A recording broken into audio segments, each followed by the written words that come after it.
Bismillahirrahmanirrahim. Assalamualaikum warahmatullahi wabarakatuh. Alhamdulillah, salatu wassalamu ala Rasulillah wa ala alihi wasahbihi ajma'in. Amma ba'd.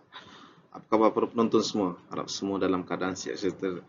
Jadi insya-Allah hari ini kita sambung lagi siri Ramadan 2025 kita. Kita meneruskan dalam episod yang ke-20, iaitu kita akan menyambung episod yang lepas berkenaan dengan hadis mudallas. Kita dah belajar tadi hadis mudallas ni terbahagi kepada tiga, iaitu tadlis isnad, tadlis taswiyah dan tadlis syuyukh.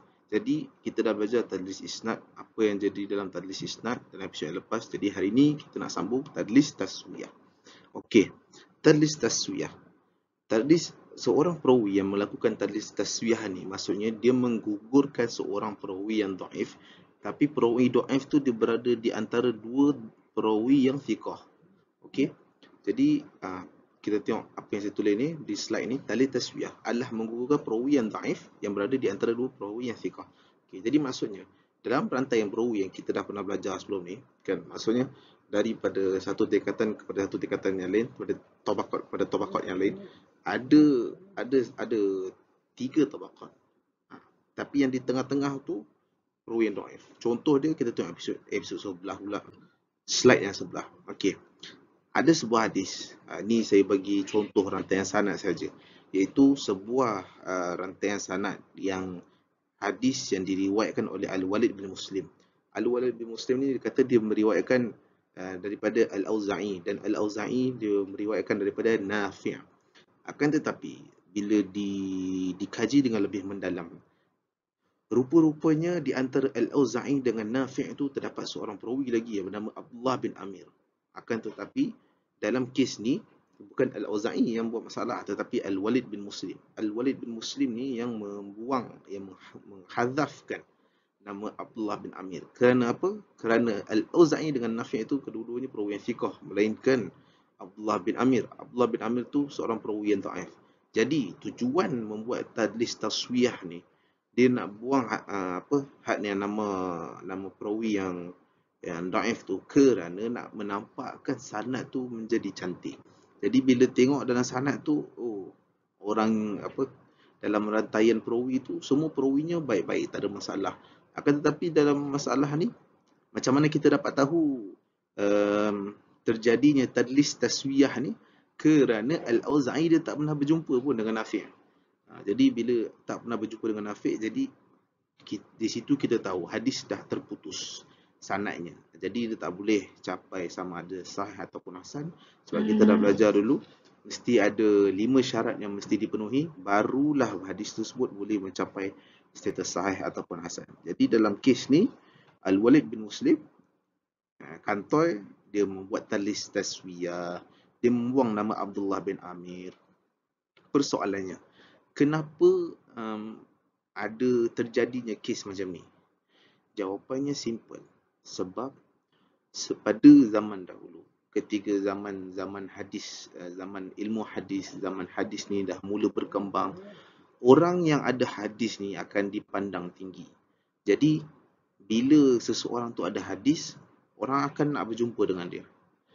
Kita ambil contoh kisah Imam Bukhari. Imam Abu Bukhari pernah dijemput ke An-Naisaburi hanya semata untuk membacakan hadis. Imam Bukhari, An-Naisaburi itu bukan satu tempat yang dekat, agak jauh. Jadi Imam Bukhari perlu bermusafir. Dan setibanya Imam Bukhari di An-Naisabur, Imam Bukhari disambut oleh begitu ramai orang hanya kerana nak mendengar hadis daripada Imam Bukhari. Dan walaupun ramai orang yang sambut dia, maksudnya nak cerita hebat tak hebat Imam Bukhari ni, semasa tiba di Naisabur, guru-guru yang ada kelas pada hari tu pun cancel kelas, dismiss, pergi. Ada yang guru yang maksudnya okey, kalau murid dia tak masuk kelas sebab nak pergi sambut Imam Bukhari pun ada. Yang ada kelas pada hari tu cancel, semua nak pergi dengan Imam Bukhari. Hebat tak hebatnya Imam Bukhari tu, kan? Jadi orang yang ada hadis ni akan dipandang tinggi, akan dicari-cari, nak dengar, orang nak jumpa dia semata-mata nak dengar hadis daripada dia.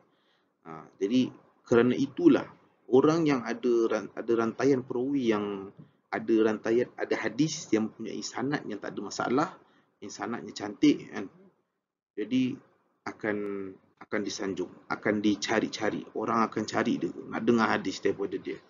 Itulah sebabnya kenapa berlakunya benda-benda macam ni. Tapi nak apa? Nak menipu tak boleh kan?